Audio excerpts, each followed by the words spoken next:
Basement is actually one of the cheapest way to add a living space, finished space to your home. In the area that I live, the house is gonna average anywhere from $350 to $500 per square foot if you're trying to buy a house. If you have a house that has an unfinished basement, let's say an average of 1,000 square foot, for you to buy 1,000 square foot a condo or townhouse, it might cost you over $500,000, okay? Or over $350 to $500,000. For you to finish 1,000 square foot of the basement could range anywhere from $40,000 to $100,000, okay? Compared to buying a new house or even doing an addition, finishing the basement is probably be the smartest and cheapest way to add the livable space in your home. Can you add a full kitchen in the basement? Yes and no. Certain counties gonna not allow it. Where we are at here, some counties do allow it with some special permits. We have done it many times. Go through a county, do all the permitting. In that case, we're able to put full gas or electrical range, hood, full kitchen. If you do wanna add a full kitchen to the basement, it is possible, but we just need to verify where you live, check with your county. Can you add a full kitchen and a bedroom and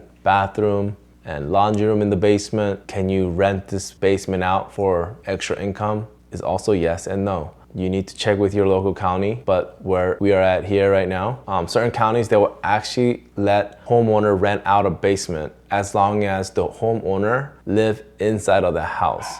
Yes, you can actually rent out your basement, but you need to check your local county and zoning, make sure that where you're living at, where you're from, they allow you to do that.